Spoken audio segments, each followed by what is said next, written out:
Iglesia Bautista Misionera del Talar le invita a escuchar el siguiente mensaje que edificará su fe.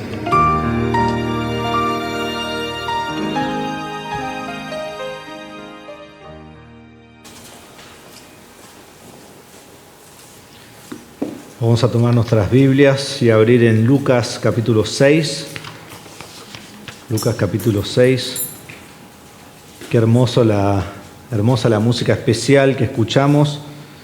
Más grande me voy poniendo, más me encanta el violín, ¿no? Y cómo suena y sentís que estás en otro lado, ¿no? Cómo empieza a sonar y es hermoso. Así que Hanna va a dar clases al que quiera tomarlas. No es así, pero no, quizás sí, quién sabe, si la convencemos. La cosa es que hay que querer tomarlo, ¿no? Es un instrumento que ella nos contaba, trae mucha recompensa en mucho tiempo, no en el momento como quizás la guitarra. Así que, pero damos gracias por eso. Estamos en Lucas capítulo 6 en esta mañana, continuando con nuestro estudio de Lucas, comenzando en versículo 20. Entonces vamos a leer Lucas capítulo 6, versículo 20 al 26. Dice así, hablando de Jesús: volviendo su vista hacia sus discípulos, decía: bienaventurados ustedes los pobres, porque de ustedes es el reino de Dios. Bienaventurados ustedes los que ahora tienen hambre, porque serán saciados. Bienaventurados ustedes los que ahora lloran, porque reirán.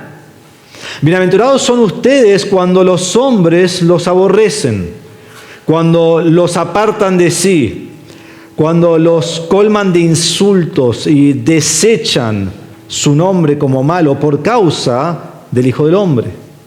Alégrense en ese día y salten de gozo, porque su recompensa es grande en el cielo, pues sus padres trataban de la misma manera a los profetas.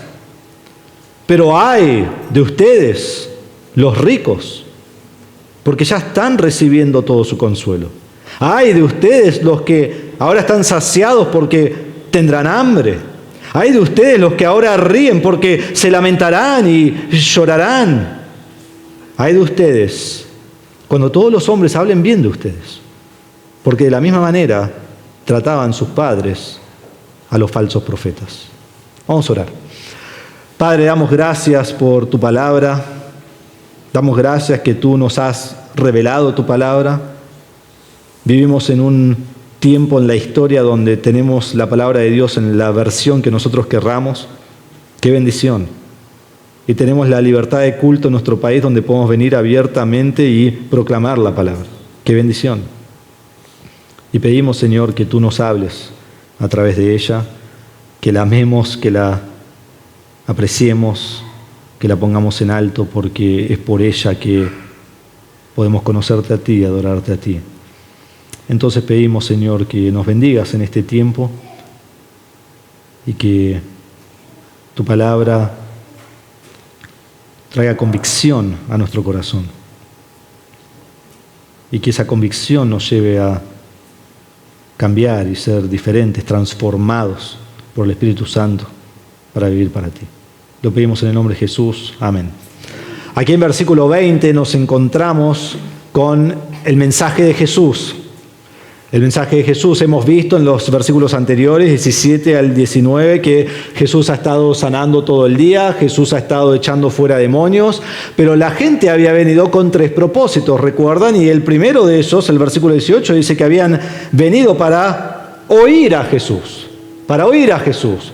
Y ahora que todas esas otras cosas habían ocurrido, es tiempo para que Jesús enseñe a sus discípulos.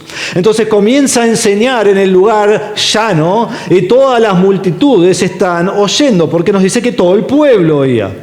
Ahora el mensaje, aunque solo lo tenemos aquí en 30 versículos, comenzando en versículo 29, y en Mateo lo tenemos en tan solo 3 capítulos, que te tomaría unos 15 minutos leerlo, seguramente el mensaje de Jesús era mucho más largo.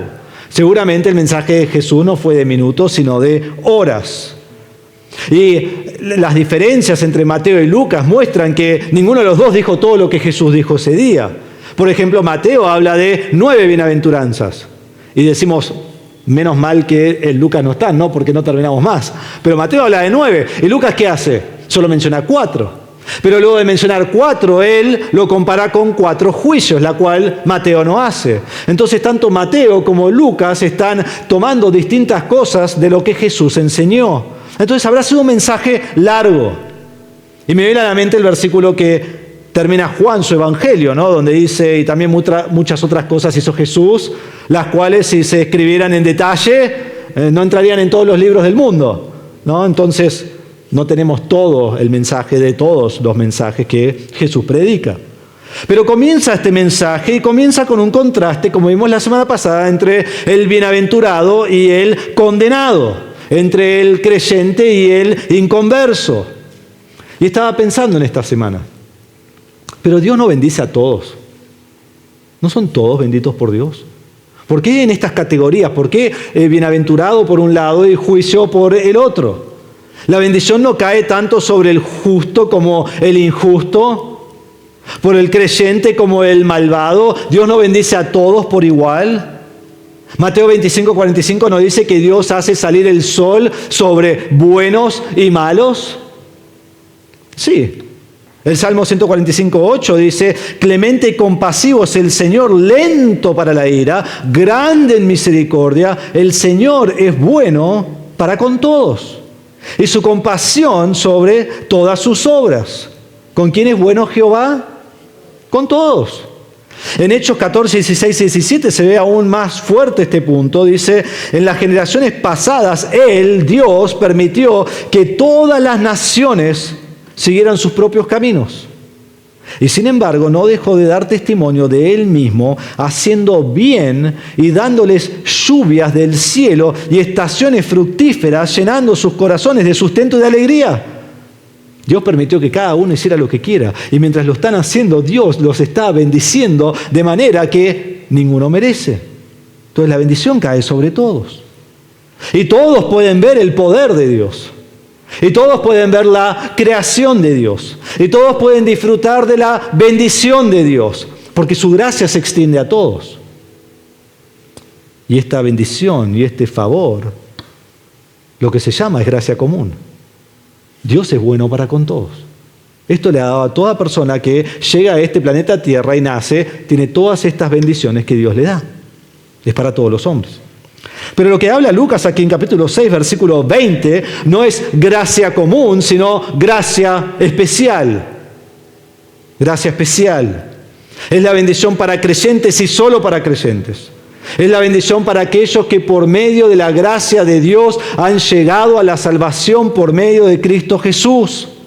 Y en esta sección lo que está haciendo Lucas es esta comparación entre el bienaventurado y el condenado. Y hace 4 comparaciones para que veamos una cosa y la otra. Una cosa y la otra. Pero las 4 comparaciones hablan de una y la misma cosa. Hablan de la diferencia entre el creyente y el inconverso. Habla de la diferencia del que está en el reino y el que rechaza el reino. Del que será bienaventurado por toda la eternidad y el que será condenado al infierno por toda la eternidad. Entonces, aunque hay 4 comparaciones entre el bienaventurado y el condenado, todo habla de una misma cosa. Y toda persona sobre la faz de la tierra que ha pasado, que está y que pasará, cae en una de 2 categorías. O es bienaventurado o es condenado. No hay ninguna otra forma en la vida. No hay ningún otro destino, no hay ningún otro campo. Estos son los 2 lugares. Entonces la pregunta que estamos haciendo en estas semanas es, ¿bienaventurado eres o condenado eres? ¿Bienaventurado eres o condenado eres? Y estamos viendo 4 comparaciones de virtud cristiana. La semana pasada vimos las primeras 2. Hoy vamos a ver las 2 que siguen. Sí, quería hacer los juicios también hoy, pero va a ser muy largo, los juicios. Entonces lo vamos a dejar para más adelante. Intenté toda la semana meter los juicios, pero seguía estudiando, había demasiado. Digo, bueno, los tengo que dejar. Así que es así. Quiero que sea largo el mensaje como el de Jesús, ¿sí? Entonces lo vamos viendo de a poco. Pero estamos viendo 4 características del bienaventurado.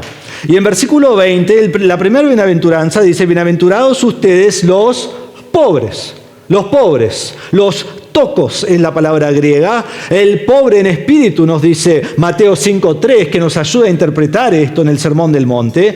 Este es, como vimos la semana pasada, el que reconoce su estado de pobreza espiritual aparte de Dios, donde él se identifica a sí mismo como alguien que no es nada y alguien que no puede ofrecer nada a Dios, y en su pobreza, como un mendigo, reconoce que no puede lograr nada para alcanzar la salvación. No hay obra que pueda hacer para ser salvo, no hay rito que pueda hacer, y no hay piedad en sí mismo que Dios diga, sí, a vos te recibo. No hay nada en él. Y como un pobre mendigo, pone su rostro hacia abajo y cubre su rostro con una mano y con la otra mano la alza esperando la misericordia de Dios, diciendo, ten piedad de mí, pecador, y cae en total dependencia de Dios, porque en sí mismo nunca podría ser salvo. Y la promesa aquí es que el que es pobre en espíritu, el que se reconoce pobre en espíritu, de él es el reino de Dios. Y muy notable que no será el reino de Dios, es el reino de Dios. No tiene que esperar al reino milenial, no tiene que esperar al reino eterno, no tiene que esperar al fin de todas las cosas. ¿Qué dice allí? Es el reino de Dios. Ahora, el que cree en Cristo, a él le pertenece el reino. El reino está en él está en el reino. Él es parte del reino, él es salvo y Dios dice, tomá, acá está el reino. Todos aquellos que hemos creído, de nosotros es el reino. ¡Wow! ¡Qué promesa! Nadie lo puede quitar. Ningún pecado lo puede sacar. Entonces el que reconoce su pobreza en humildad ante Dios, Dios le da el reino.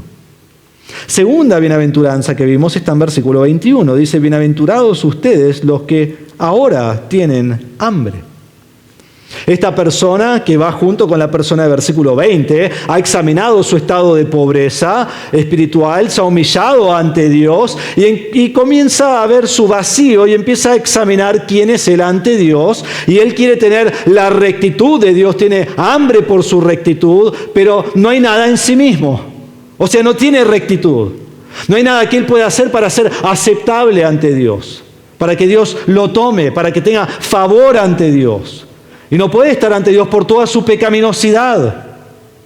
Y su pecado lo separa de Dios. Entonces entiende su humildad y ahora dice, quiero la rectitud de Dios, pero estoy separado de Dios. No puedo llegar. No lo puedo tener. No lo puedo obtener.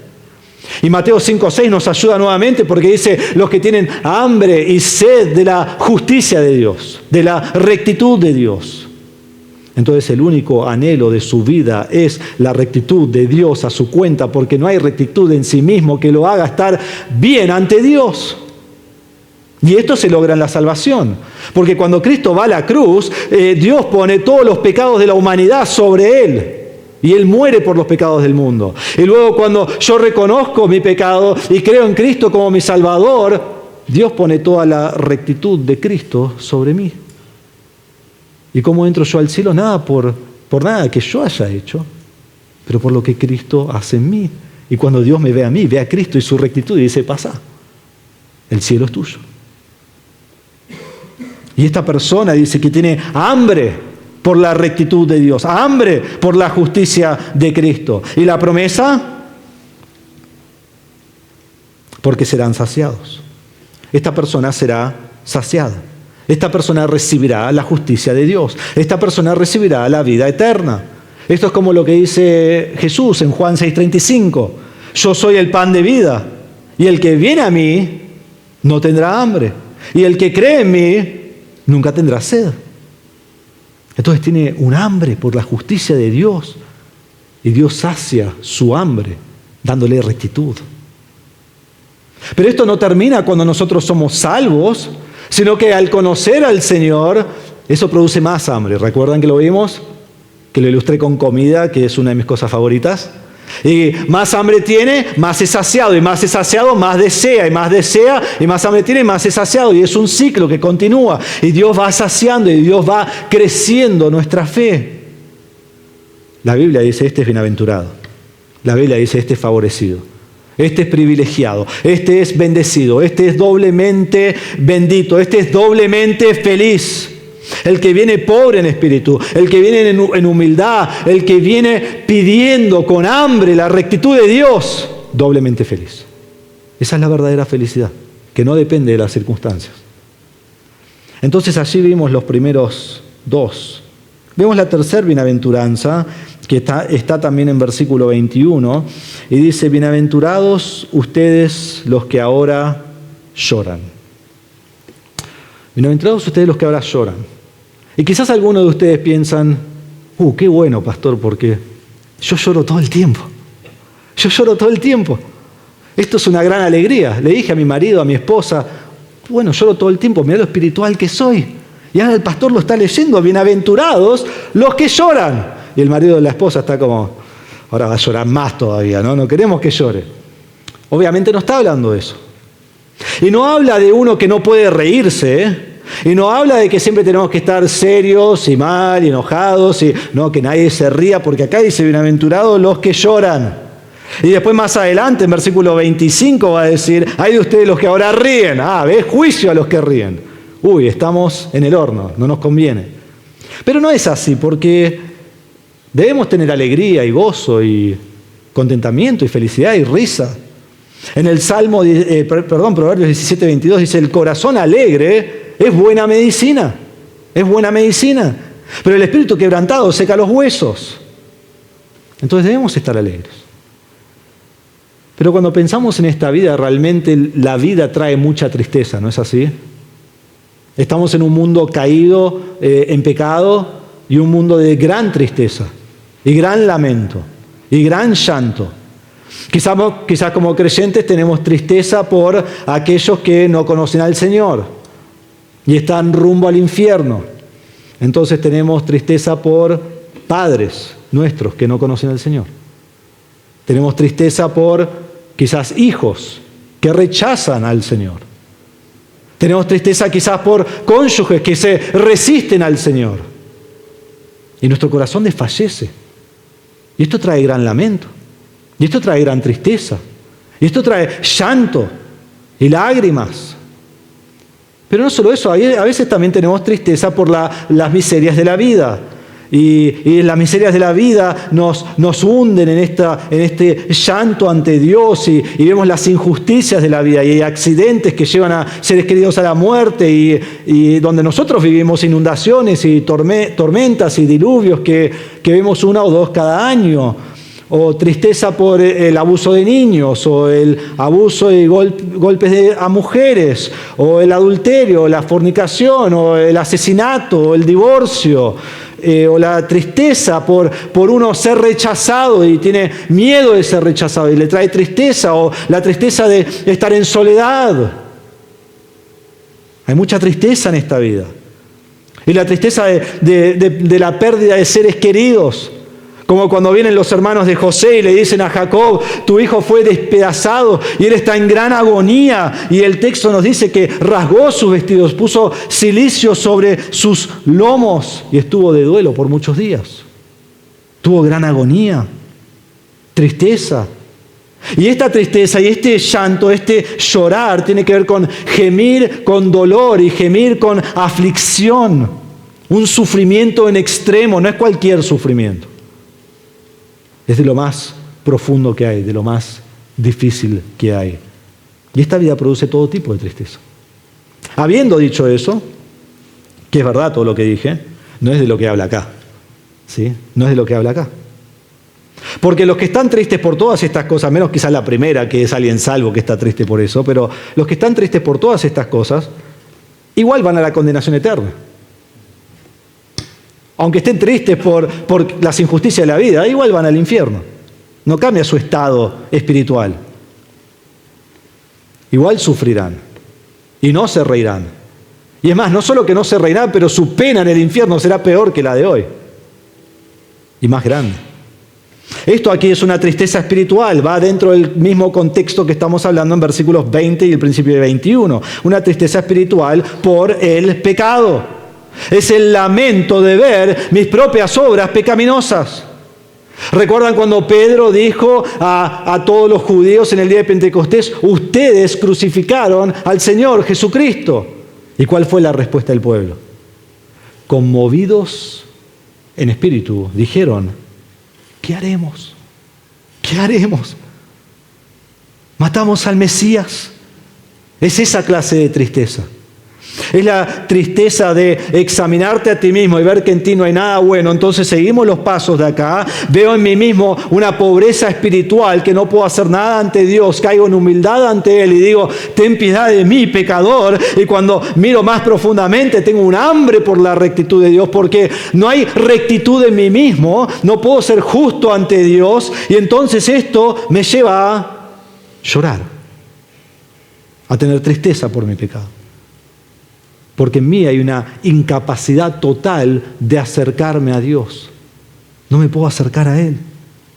Y es el llanto de que entendés verdaderamente tu condición de pecado. Reconoces, como dijo Jesús en capítulo 4, que sos pobre y cautivo y ciego y oprimido.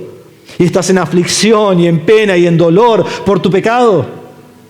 Y tenés una agonía interna que se expresa por lágrimas externas. Y el resultado es una condición de tristeza.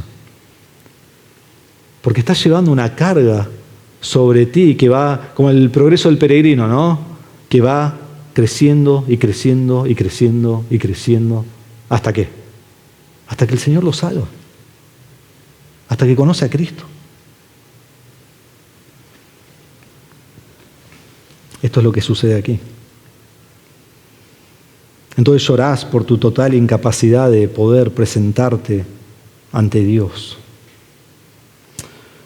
Esta tristeza hay dos personas con las cuales las puedo comparar. Primero, como hemos visto hace varias semanas atrás, no es la tristeza de Judas. Si esta no es la tristeza de Judas. Judas entrega al Hijo del Hombre, entrega a Cristo, y el texto nos dice que tuvo remordimiento. Se sintió mal por lo que hizo, pero no fue esta tristeza. La tristeza de Judas es la que se ve en versículo 25, porque se lamentarán y llorarán. Él ya está llorando y llorará por toda la eternidad. Judas no está mencionado en versículo 21 con las bienaventuranzas. Judas está mencionado en versículo 25 con el juicio. Allí está. Pero a contraste de él, esto sí es la tristeza del cual habla de Pedro. ¿Recuerdan cuando Pedro niega a Jesús? Y canta el gallo, ¿y qué dice el texto? Y Pedro salió y lloró amargamente. La palabra lloró es claío, que es exactamente la misma palabra que acá. Pedro sale y llora amargamente. ¿Por qué? Por su pecado, porque él él negó al Mesías. Y Jesús trajo perdón a su vida. Esto es lo que Pablo dice en 2 Corintios 7:10, porque la tristeza que es conforme a la voluntad de Dios produce un arrepentimiento que conduce a la salvación, sin dejar pesar, pero la tristeza del mundo produce muerte. Es esta tristeza, según la voluntad de Dios, que lleva al arrepentimiento. Y esta tristeza caracteriza a la persona en pecado que se vuelve a Dios, y cuando se vuelve a Dios ve que Dios está allí ya extendiendo su mano en perdón. La promesa, versículo 21, porque reirán. Reirán. El resultado del perdón es alegría. El resultado del perdón es gozo. El resultado del perdón es risa. Y hasta que no sos perdonado tenés tristeza y miseria y aflicción y agonía y lágrimas continuas, pero en el momento que recibís el perdón de Dios, hay alegría, hay gozo, hay felicidad, hay risa. Y en ese momento sos bienaventurado. En ese momento sos doblemente bendito. Y tu corazón está completo y lleno de contentamiento. Porque hay una libertad de esa mochila de pecado que te abruma. Y cuando el Señor te la saca hay un gozo inexplicable. Recuerdo cuando llegué al final de mi tesis de doctorado, ya hace 1 año y medio atrás, y me acuerdo la última semana antes que yo tenía que defender mi trabajo. Y yo venía terminando todo, mandándole a mi consejero, pero él casi no me respondía. Y la última semana, antes de defender, él me empieza a responder. Y él está en California, entonces son 5 horas antes. Entonces él terminaba de ver toda mi tesis de 180, 200 páginas y me mandaba todas las correcciones a las 5 de la tarde, pero acá eran las 9, 10 de la noche. Y allí me llegaban las correcciones y yo pasaba toda la noche y toda la madrugada hasta las 3, 4 de la mañana haciendo todas las correcciones. Que yo en todos mis estudios nunca estudié en la madrugada. No me gustó, no quería, me discipliné para no hacerlo, pero acá lo tenía que hacer. Así estaba la madrugada. Y sus muchas correcciones, ¿sabés lo que trajeron a mi alma? Tristeza, ¿no? Tenía ahí mi cajita de pañuelos, tenía ahí mis lágrimas que caían, me sonaba la nariz, me limpiaba la cara y después me ponía a trabajar, ¿no? Porque él no era como, bueno, fíjate acá esto, no, te ponía, ¡no! Así te ponía, ¿no? En todos lados. Y busca esta fuente de esto que citaste, que no la vas a encontrar nunca, pero divertite, ¿no? Así era. Y así pasaba horas y horas y horas y horas y horas, hasta las 3, 4 de la mañana, lo terminaba todo, se lo entregaba. Al otro día, a las 9, 10 de la noche, nuevas correcciones. Y así todas las noches, por una semana. Fue una semana que no voy a olvidar nunca. Finalmente terminé todo, viajé allí a la escuela, defendí mi trabajo y fue lindo porque él estaba de mi lado, él se lo defendía a otro hombre y él me ayudó, así que eso estuvo buenísimo. Defendí mi trabajo, me dijeron hacer algunos arreglos acá y allá, presenté el trabajo final después de hacer los arreglos y dijeron, aprobado, terminaste. Un trabajo que demandó 1 año y medio de mi vida, un trabajo que demandó cada día, cada noche, cada semana, cada día libre, cada fin de semana, aún todos los domingos estudiaba, que no suelo hacer eso. Puedes preguntarle a mi familia, creo que no salimos ni una vez en 1 año y medio. Toda mi vida era eso, todo, absolutamente todo. Tristeza sobre tristeza hubo en algunos momentos, y llorar. Pero esas palabras, terminaste, ¿qué hicieron? Sonrisa, ¿no? Y yo salí sonriente y mis otros compañeros que también iban a defender su tesis esa semana me miraban y decían, vos ya defendiste, ¿no? Sí, ¿por qué? ¿No? Porque estaba tan contento, tan gozoso, tan alegre. Había terminado. Y lo que ocurre en la salvación es aún más grande. Si estás lejos de Dios, bajo la condenación del pecado, tu vida es lamento, tristeza y lágrimas, y nada puede quitar ese llanto, y nada puede quitar la profundidad de tus lágrimas y de tu tristeza, pero en el momento que confías en Cristo como tu Salvador personal, gozo inexplicable. Gozo inexplicable. Y todos los que han creído en Cristo lo saben, porque lo han vivido. Y aunque la risa mayormente describe a una persona que está haciendo una burla, como lo que vemos en versículo 25, y lo vamos a ver en varias semanas, los que ríen, que ahora lloran o que llorarán, aquí es una expresión de gozo y de alegría y de felicidad que depende de mi relación con Dios. Y la promesa no solo se aplica al momento de ser salvo, la promesa se aplica a toda la vida cristiana. Porque ustedes saben muy bien que lo que ocurre en mi vida cristiana es que cuando yo caigo en pecado, cuando tengo un momento que cedo al pecado y caigo en el camino, y entonces hay como una barrera entre Dios y yo, ¿qué produce ese pecado? Tristeza, lágrimas, produce agonía, aflicción. Y en el momento que, como dice 1 Juan 1:9, yo llevo eso en confesión al Señor, Él me limpia por completo. ¿Y qué produce? Gozo. Alegría, felicidad, risa. ¿Por qué? Porque mi relación con el Señor es restaurada, porque he sido perdonado, porque he sido limpiado. Y quiero que miremos aquí más profundamente. Miren versículo 21, dice, bienaventurados ustedes los que ahora tienen hambre.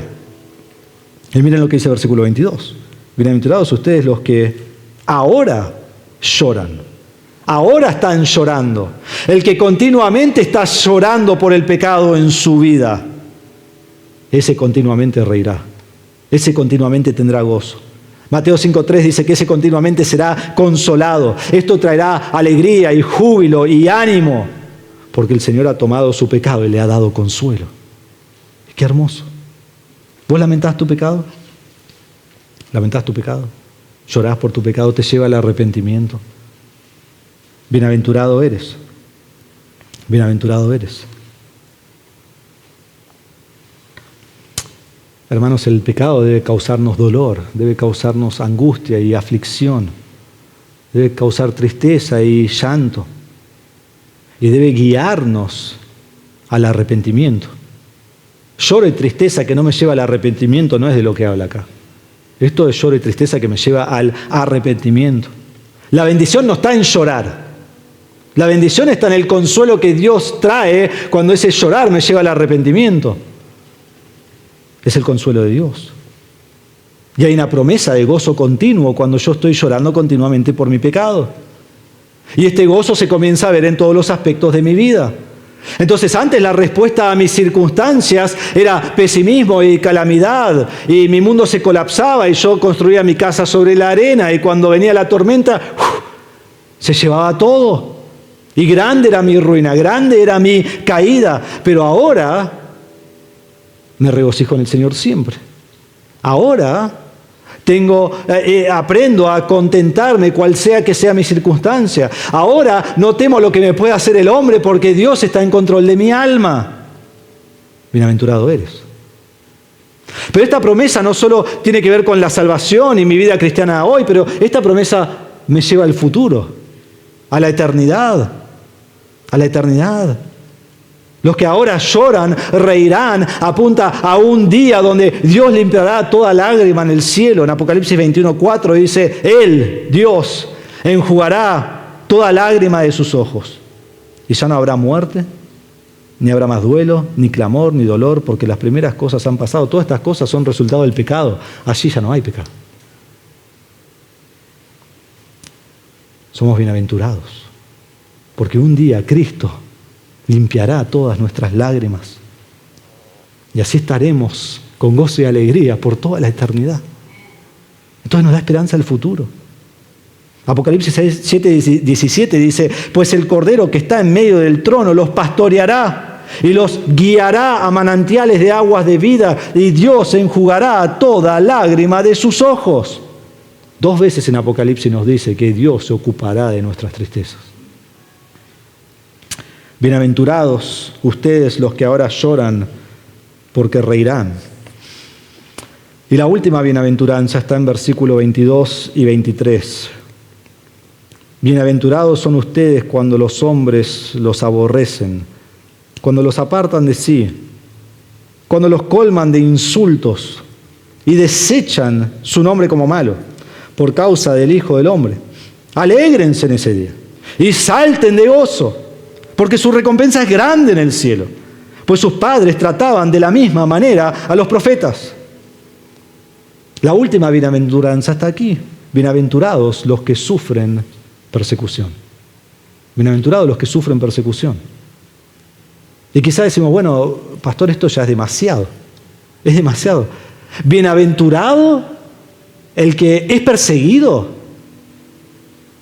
Una cosa es que yo me reconozca como pobre, que ya es difícil, y mendigo espiritual, rogando por la misericordia de Dios porque no puedo hacer nada, y que tenga hambre intensa por la rectitud de Dios, y bueno, que aún llore y me lamente por mi pecado y venga el Señor en arrepentimiento, pero que sea perseguido. Debe haber una traducción equivocada. Debe ser algo que agregaron a las palabras de Jesús, porque no puede ser, habrá estado confundido. No, y no solo perseguido, pero los hombres te van a odiar. Y los hombres se van a apartar de ti. Y mientras lo hacen te van a insultar encima. Y te van a desechar. Y cuando todo eso pase, vos te vas a regocijar. ¿Recuerdan que dijimos que el mensaje de Jesús fue diferente? Que el mensaje de Jesús fue anticultural. Que el mensaje de Jesús cuando termina dicen, nunca jamás hemos escuchado hablar a un hombre como este, donde las personas se maravillaban y decían, Él enseña con autoridad y no como los escribas. Claro, porque este era su mensaje. Después de que vos haces toda una examinación de lo humilde que sos y que no sos nada ante Dios, ahora dice, cuando creas en mí te van a perseguir. El mensaje de Jesús chocó con su cosmovisión. El mensaje de Jesús chocó con los valores del mundo. El mensaje de Jesús chocó con su cultura. Y el mensaje de Jesús choca con nuestra cultura hoy también.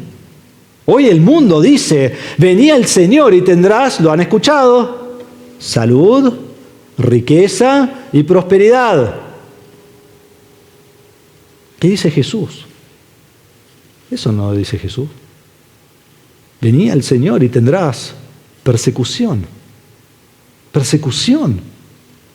Y en la persecución vos te vas a regocijar. Y vos vas a saltar de gozo. Y vos vas a tener una alegría que nunca has experimentado en tu vida. Entonces, algunos pensamientos introductorios a estos dos versículos y después nos metemos más de lleno. Dos pensamientos que quiero que veamos aquí. Lo primero que vemos acá en versículos 22 y 23 es que la perspectiva cambia. La perspectiva cambia. Cambia de cómo vos debes verte a ti mismo ante Dios, ¿no? Pobre, hambriento y llorando, a cómo el mundo te ve cuando venís al Señor. Y cómo te ve, te aborrece, te quiere destruir, se quiere deshacer de ti. ¿Por qué?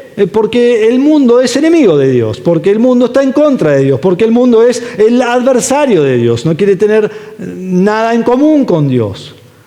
Entonces no solo debes humillarte hasta lo más bajo para venir a Dios, pero cuando lo hagas, el mundo te va a odiar. El mundo te va a aborrecer. Porque no podrán soportar la luz del Evangelio, tu luz del Evangelio, que expone su corazón de oscuridad. Entonces te odian. Entonces la perspectiva cambia. Pero segundo, los verbos cambian. Los verbos cambian. Miren versículo 20, bienaventurados ustedes los pobres, porque de ustedes es el reino de Dios. Versículo 21, bienaventurados ustedes los que ahora tienen hambre. Versículo 21 al final dice, bienaventurados ustedes los que ahora lloran. Las tres bienaventuranzas son presentes, las tres bienaventuranzas muestran continuidad, eso es lo que hace un verbo presente en el griego. Los pobres continuamente tienen el reino. Los bienaventurados son los que continuamente tienen hambre por la rectitud de Dios y continuamente están llorando por su pecado. Estos son constantes en su vida. Todas estas bienaventuranzas no son algo simple del pasado. En un momento tuve hambre, en un momento me humillé, no. Ni siquiera es algo solo de la salvación. Ni siquiera es algo en el futuro, bueno, tendré hambre o haré tal cosa. No, el pasaje es muy claro, Jesús es muy claro. Estas tres bienaventuranzas son cosas continuas en tu vida. Todo el tiempo. No ayer, no mañana, hoy, ahora. Los que ahora tienen, los que ahora son. Entonces es todo el tiempo. Pero en versículos 22 y 23 eso cambia. Eso cambia. Acá los verbos no son presentes.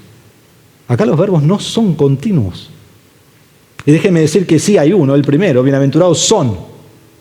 Que Pablo está mostrando, Lucas, Jesús, ahí está, más específico, Jesús está mostrando que vos todo el tiempo sos bienaventurado. Pero después de eso los verbos cambian, dice, ¿cuándo los aborrecen? ¿Cuándo los apartan?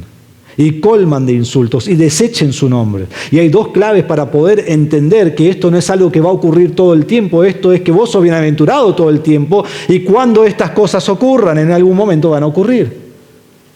La primera clave es obvia en el castellano, lo podemos ver ahí, es cuando los aborrecen y cuando los apartan de sí. Está diciendo que no es todo el tiempo, cuando esto ocurra, ¿sí? Cuando llueva, saca el paraguas, ¿no? Para darte una idea, no lo sacás todo el tiempo. Lo haces cuando llueva.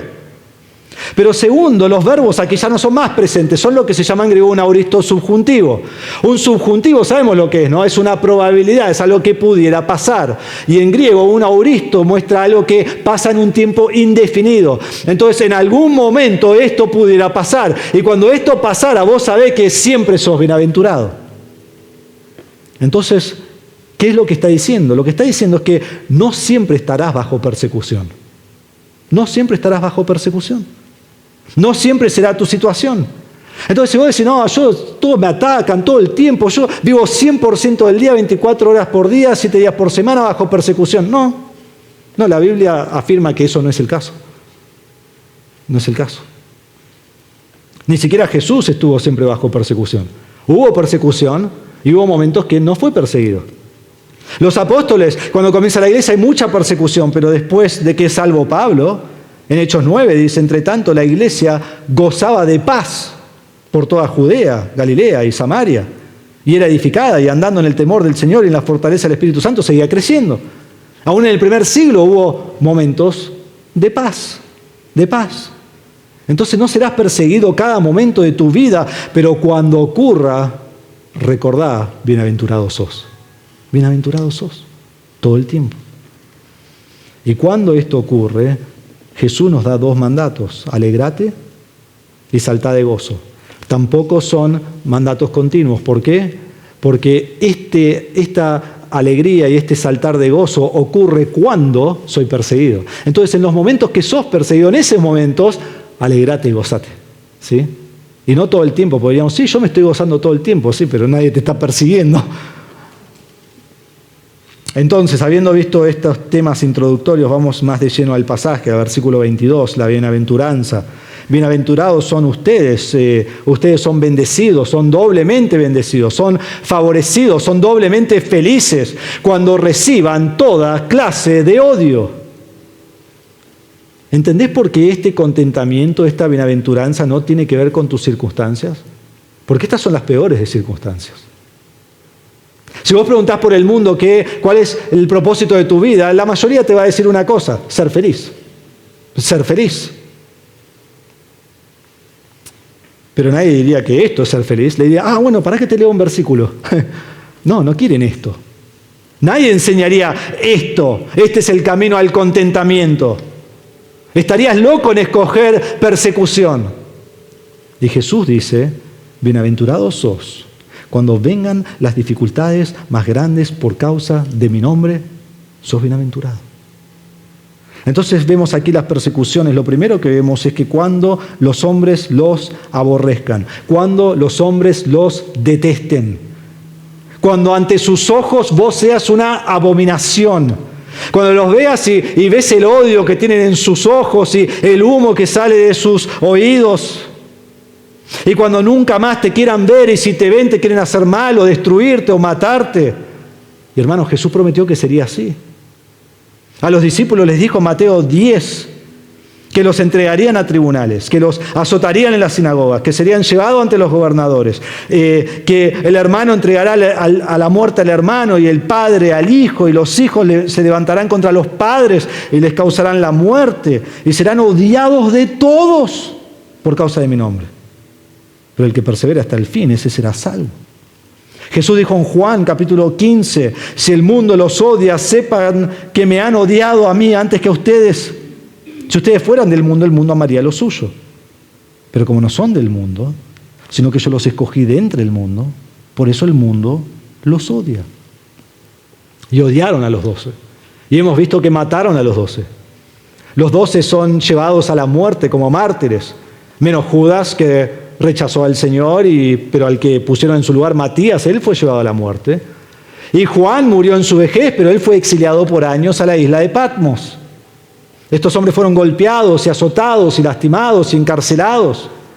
Y después vino el apóstol Pablo, y el apóstol Pablo habla, lo puedes leer en 2 Corintios 4, 6 y 11, todo lo que él sufre. En capítulo 4 dice que fue afligido y perseguido y derribado, siendo continuamente entregado a la muerte por la causa de Cristo. En capítulo 6 dice que tuvo aflicciones y privaciones y angustias y azotes y cárceles y tumultos y desvelos y ayunos. Y dice que fueron como impostores y moribundos, castigados. Y dice entristecidos pero siempre gozosos. Pobres como no teniendo nada pero poseyéndolo todo en Cristo.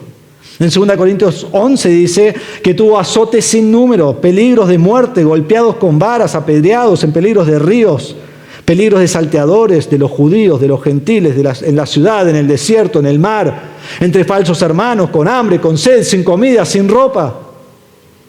Hermanos, nosotros no queremos ni elegir una de esas cosas. Pablo las sufrió todas. ¿Y qué dice el próximo versículo?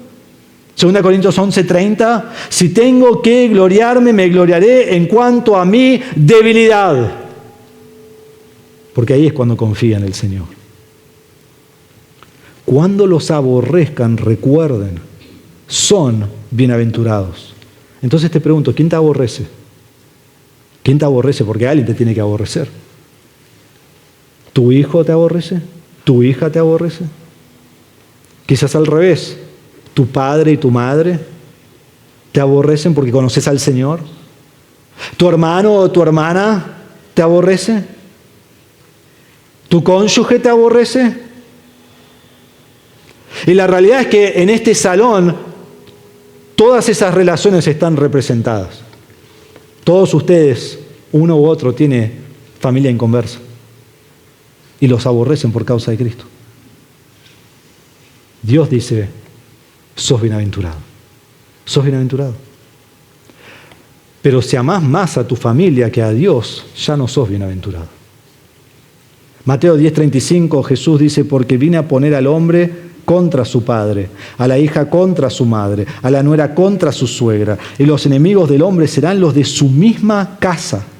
El que ama al padre o a la madre más que a mí no es digno de mí. El que ama al hijo o a la hija más que a mí no es digno de mí. Y el que no toma su cruz y sigue en pos de mí no es digno de mí. El que ha hallado su vida la perderá, y el que ha perdido su vida por mi causa la hallará. ¿No debo amar a mi familia? No, no es lo que está diciendo. Amá a tu familia con todo tu corazón, pero amá a Dios más que a tu familia. Y cuando ellos los odien, ama a Dios. Ama a Dios. Entonces los aborrecerán. Segundo, dice, cuando los aparten de sí. Los aborrecen hasta el punto que se apartan de vos. No quieren saber nada con vos. ¿Recuerdan en Juan capítulo 9 cuando el hombre ciego de nacimiento Jesús le da vista? Y los judíos le preguntan a los padres, ¿cómo recibió él la vista? Y los padres dicen, ¿cómo lo recibió? No lo sabemos. ¿O quién le abrió los ojos? Tampoco sabemos. Pregúntenle a él, ya es mayor.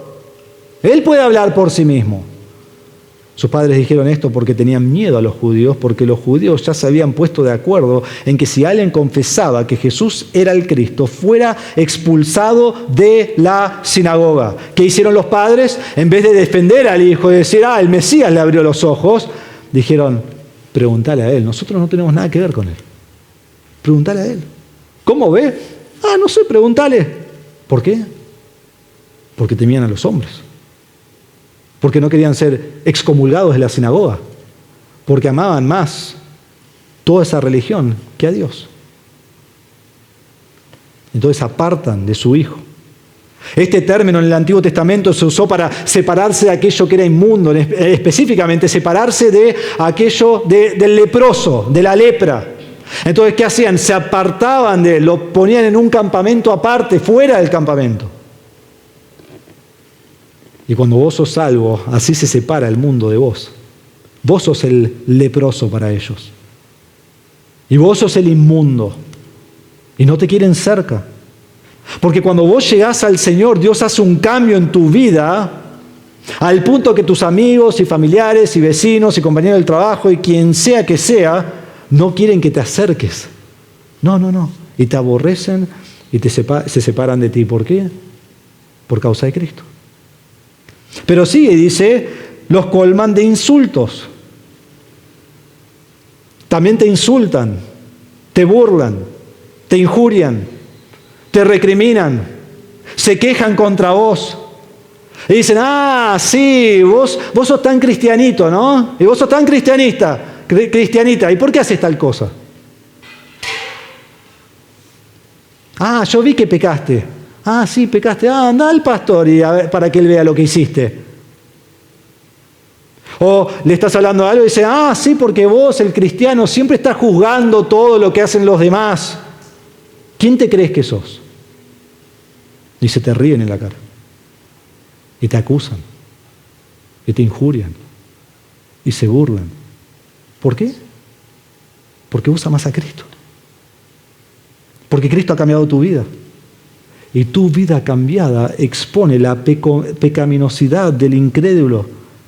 Y el incrédulo te aborrece. Y se aparta de ti. Y te injuria de la peor manera. Esto hicieron con Cristo, esto van a hacer con vos. Cuando Cristo está en la cruz, escuchen todas las personas que se burlan de él. Dice, los que pasaban lo injuriaban, meneando la cabeza, diciendo, tú que destruyes el templo y en 3 días lo reedificas, sálvate a ti mismo descendiendo de la cruz.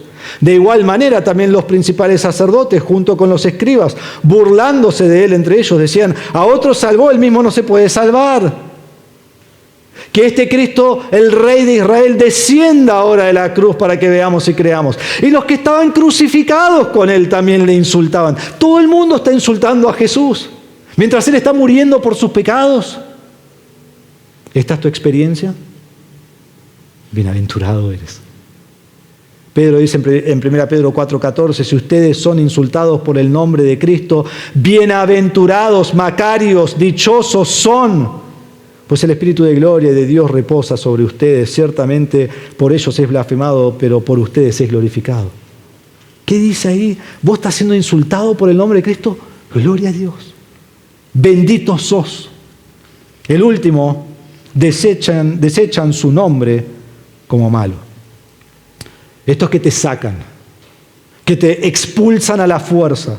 Tiene la idea de dejar algo de lado. Es la palabra que se usa vez tras vez tras vez en el libro de Lucas para hablar de expulsar demonios.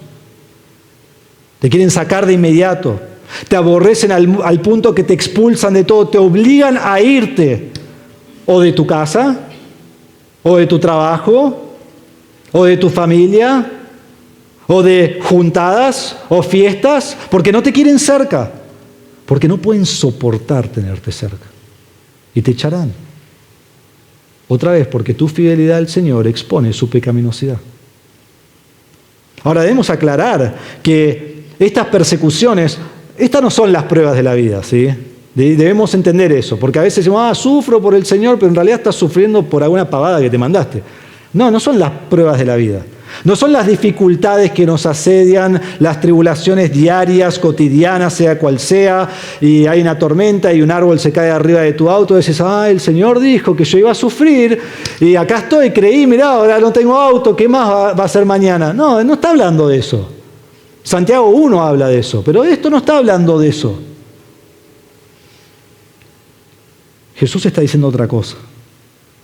Y miren el final del versículo 22, acá nos da la razón que somos aborrecidos y apartados y colmados de insultos y desechados por causa del Hijo del Hombre. Esa es la razón. No puedo frenar el versículo antes de esa frase. Por causa del Hijo del Hombre. Por proclamar a Cristo como Dios. Por predicar la salvación en Cristo. Por vivir con coraje y testimonio y siendo un testigo de quién es Cristo en mi vida, siendo un ejemplo de Él. Por determinar dar mi vida por la causa del Señor, y eso cambia por completo mi vida y vienen las persecuciones. Y recordamos, volvemos al principio del versículo y Jesús dice, bienaventurado sos. Y ese sos, recuerden, es presente, es continuo, todo el tiempo sos bienaventurado. En versículo 23 nos da los mandatos. Yo te pregunto, ¿son estas 4 características de persecución tu testimonio por la causa de Cristo? Vos sufrís por la causa de proclamar el Evangelio. Vos sos desechado y odiado y burlado por la causa de Cristo. Ya vimos la promesa, sos bienaventurado, y ahora vemos los mandatos. Mírenlos. Alégrense en ese día y salten de gozo. Hay 2 mandatos. Quizás estos son más difíciles que las persecuciones. El día que esto ocurra, vos regocijate, y va a ocurrir. Filipenses 1:29 dice, porque a ustedes se les ha concedido por amor de Cristo no solo a creer en Él, sino también sufrir por Él. Va a suceder. Y el día que te persigan, y el día que te injurien, el día que te desechen, el día que te expulsen, gozate, alegrate. Es un mandato. ¿Por qué te gozás y alegrás? Porque en realidad no te están desechando a ti. Están desechando a Cristo. Y que no sea tristeza. Acá no hay tiempo de tristeza. Esto es un sufrimiento que lleva a gozo. Gozo. Y dice después, por si no lo entendimos, alegrate o gozate y salten de gozo. Es una palabra que se usa solo aquí. Salten de gozo. Bueno, pastor, una cosa es estar contento y quizás tratar de sonreír un poquito, ¿no? Como cuando me peleaba con mi hermano y decían, abrazalo y decirle perdón y sonreírle, ¿no? ¿No? Y era todo mentira.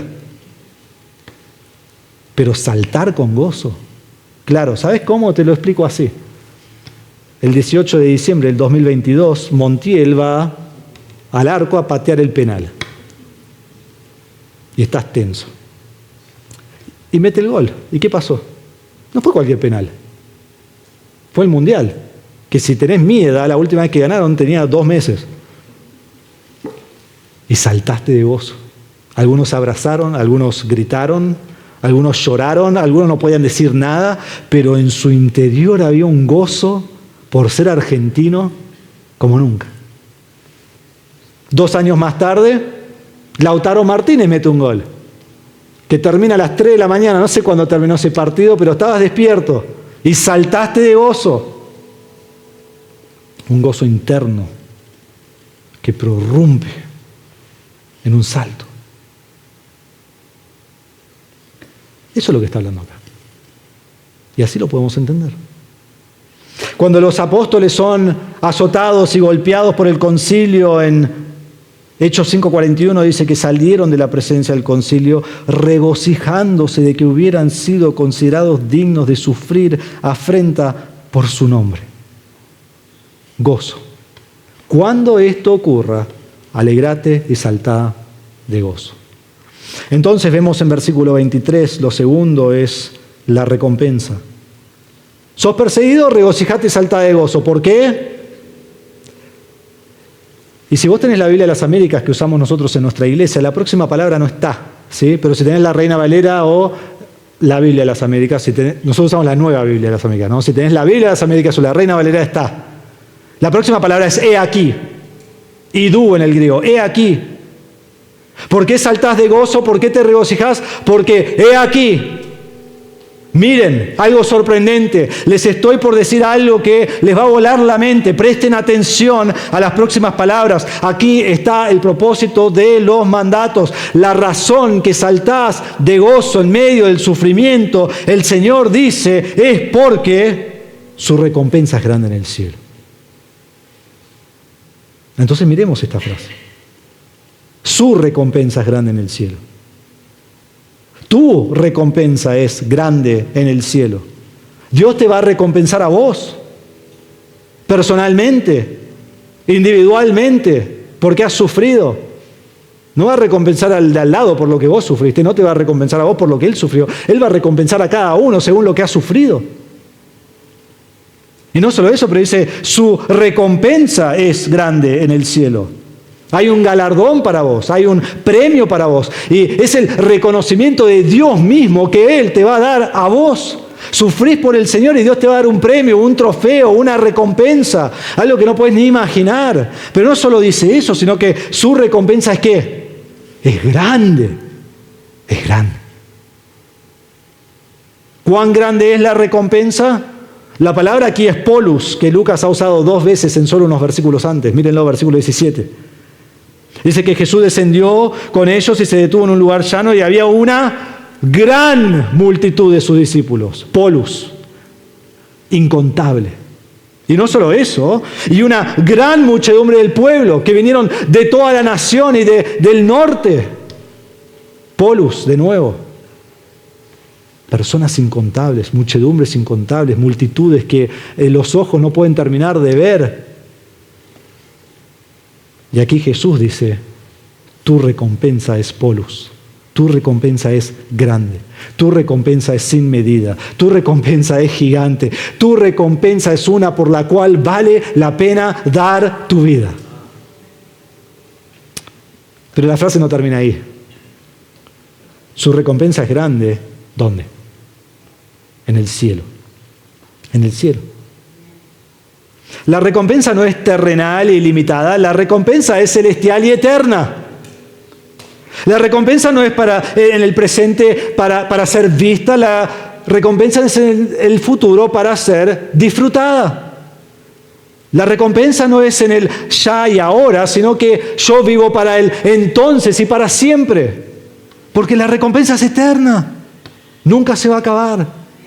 Por eso Pablo dice, por tanto, no desfallecemos antes bien, aunque nuestro hombre exterior va decayendo, sin embargo, nuestro hombre interior se renueva día a día. Pues esta aflicción leve y pasajera nos produce un eterno peso de gloria que sobrepasa toda comparación, al no poner nuestra vista en las cosas que se ven, sino en las que no se ven, porque las cosas que se ven son temporales, pero las que no se ven son eternas. ¡Qué promesa! ¿Qué promesa? Porque su recompensa es grande en el cielo. Y Jesús termina esta sección de bienaventuranzas antes de hacer la comparación. Y dice, pues sus padres trataban de la misma manera a los profetas. Y yo titulé esta parte una palabra de ánimo, aunque creo que la frase anterior trae más ánimo, pero acá tenemos una palabra de ánimo. No están solos. Ustedes no están solos. Cuando vos tenés persecución, lo que sentís es soledad. No estás solo. Estás en buena compañía. Estás allí con todos los profetas. A ellos también los odiaron. A ellos también los persiguieron. Como Jeremías, que profetizó y el pueblo lo aborreció y lo golpeó y lo azotó. E hicieron todo lo opuesto. Si Jeremías decía A, hacían B. Si decía B, hacían A. Yo estoy como Jeremías, decir lo opuesto, así hacen lo que Dios quiere, porque nunca hacen lo que Él dice. Zacarías en 2 Crónicas 24 dice que habló en el nombre de Jehová y el pueblo conspiró sobre él y lo apedrearon, lo mataron. Y así con muchos. Hebreos 11 dice que muchos sufrieron insultos y azotes, cadenas, prisiones, fueron apedreados, aserrados, tentados, muertos a espada. Anduvieron de aquí para allá cubiertos de pieles de ovejas y de cabras, destituidos, afligidos, maltratados, errantes por el desierto y montañas, por cuevas y cavernas de la tierra. Sufriendo. Todo el Antiguo Testamento. Lee el Antiguo Testamento buscando solo dónde sufren los hombres de Dios. Está lleno. Está lleno. Y Jesús dice, ustedes son tratados igual que los profetas. ¡Qué gran honra! ¡Qué gran bendición! Ser contados junto con los profetas que vivieron y sufrieron por el Señor. Hermanos, este es el elogio de elogios. Estás parado con las mejores personas de la historia. Porque no solo los profetas, sino también los apóstoles. Y Cristo mismo. Y es igual para vos. ¿Sufrís persecución? Jesús dice, regocijate, salta de gozo, porque grande es tu recompensa en el cielo. Y no estás solo, nunca actúes como Elías que dice, soy el único que queda, y Dios te dice, no, hay un montón más. No estás solo. Hay una larga fila de hombres que pasaron lo mismo. Hay otros sufriendo en todo el mundo en este mismo momento y aún muriendo por la causa de Cristo. Y muchos que han muerto, profetas, discípulos, apóstoles, Cristo mismo que dio su vida por vos. ¿Sufrís persecución? Volvemos al principio del versículo 22. Bienaventurado eres. Bienaventurado eres. Entonces, al mirar en estas 4 bienaventuranzas en estas semanas, primero el bienaventurado reconoce su pecado ante Dios en humildad, pidiendo su misericordia. El bienaventurado desea con anhelo único la justicia de Dios en su vida. El bienaventurado tiene tristeza, en agonía, en aflicción, tristeza que lo lleva a caer ante Dios y a arrepentirse ante Dios para tener una relación con Dios que es continua ante Dios. El bienaventurado es aborrecido, echado fuera, insultado y perseguido. Y esto produce gozo y saltos de alegría. ¿Bienaventurado eres? ¿Bienaventurado eres? Si vos hoy estás acá y no conoces a Cristo, te ruego, reconoce tu pobreza espiritual, reconoce que no hay justicia en ti mismo que te lleve a ser salvo, llorá y lamentate en la profundidad de tu pecado, y así venía Cristo para salvación, sabiendo que la salvación es en Cristo y solo en Cristo. No puedes ser salvo por ninguna otra manera, no puedes ser salvo logrando nada en ti mismo. Y cuando venís a Cristo en esta manera y ponés tus manos en altos, Él se extiende con su misericordia hacia el pobre espiritual, y lo que hace es imputa la rectitud de Cristo sobre ti, como ya vimos antes, declarándote justo ante Dios, y enjugará toda lágrima y se convertirá en risa, en gozo, en alegría. Pero solo por Él. No hay ninguna otra forma de llegar a Dios sino por Cristo. No hay ninguna otra forma de ser salvo en esta tierra sino por Cristo mismo. Entonces, que la agonía y el sufrimiento y el lloro de nuestras vidas nos lleve a Cristo. Arrepentite y cree en Él. Pero no termina. Y al venir a Cristo, decís, bueno, ahora soy salvo. ¿Y ahora? Y bueno, ahora el Señor no promete salud.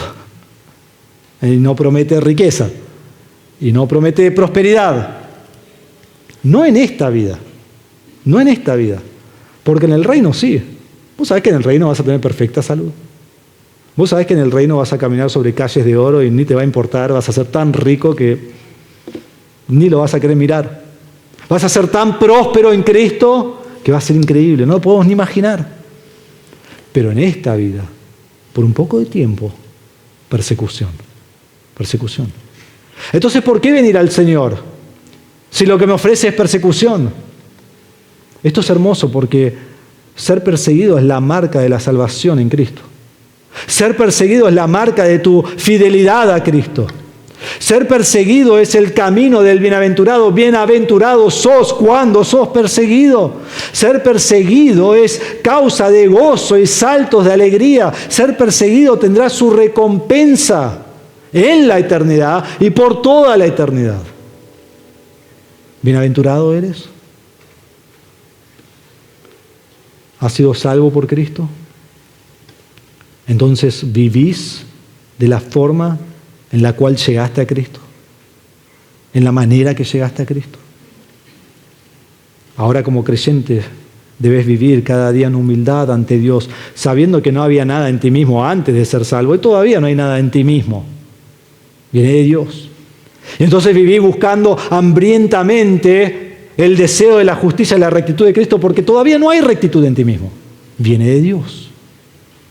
Y cuando caes en pecado, entristecete y llorá hasta que reconoces y pedís perdón por tu pecado. Y Él te limpia. Y viví cada día dispuesto a ser rechazado por todo el mundo, aún tus seres queridos más cercanos, especialmente porque son los que especialmente te atacarán. Y esto agrada al Señor. Y esto te trae gozo. Entonces hoy vimos específicamente las últimas dos bienaventuranzas y te pregunto, porque hay que responder a esto. ¿Cómo respondes al pecado en tu vida? ¿Hay pecado hoy en tu vida? Que cause agonía en lo más profundo de tu ser. Tristeza. Y que te arrepientas, porque Dios te perdonará. ¿Y cómo respondes hoy a las agonías de la persecución? Quizás decís, bueno, me estaba tratando de olvidar, ahora el pastor puso todas las imágenes nuevamente en mi mente. Qué bueno que es haciendo eso. Bueno, que respondamos como Dios dice, con gozo, con alegría, con risa, saltando. Porque es algo hermoso, porque esto tiene gran recompensa en el cielo. Entonces, hermano, bienaventurado eres, como bienaventurado vivís. Vamos a orar. Padre, te damos gracias por tu palabra en esta mañana. Es tan poderosa, es tan profunda. Aunque miramos en las dificultades de la vida y las tribulaciones por causa de Cristo, la recompensa es dulce. Y la recompensa hace que la dificultad valga la pena. Quizás la persecución es larga, es corta, pero será finita. Es en esta vida y termina. Pero la recompensa es por toda la eternidad. Qué hermoso. Padre, te pido que tomemos estos versículos y los apliquemos a nuestra vida. Que continuemos nuestra vida cristiana en humildad, con hambre de la palabra, llorando por nuestro pecado. Y cuando somos perseguidos por aquellos que más amamos, que saltemos de gozo y de alegría. Que continuemos predicándole el Evangelio. Que continuemos con la mirada en el cielo, porque la recompensa en el cielo es grande. Y que no olvidemos que en el pasado tenemos cientos y miles de personas que sufrieron lo mismo por la causa del Señor. Estamos parados con los profetas. Estamos parados con los apóstoles. Estamos parados con Cristo. Estamos del lado ganador. Estamos del lado eterno en el cielo con el Señor. Entonces suframos por la causa de Cristo, llevando el Evangelio a todo el mundo. Te damos gracias, Señor, por tu palabra. Pido que el Espíritu Santo obre en cada una de nuestras vidas, trayendo convicción en nuestra vida, para darte toda la gloria en esta mañana. En el nombre de Jesús. Amén.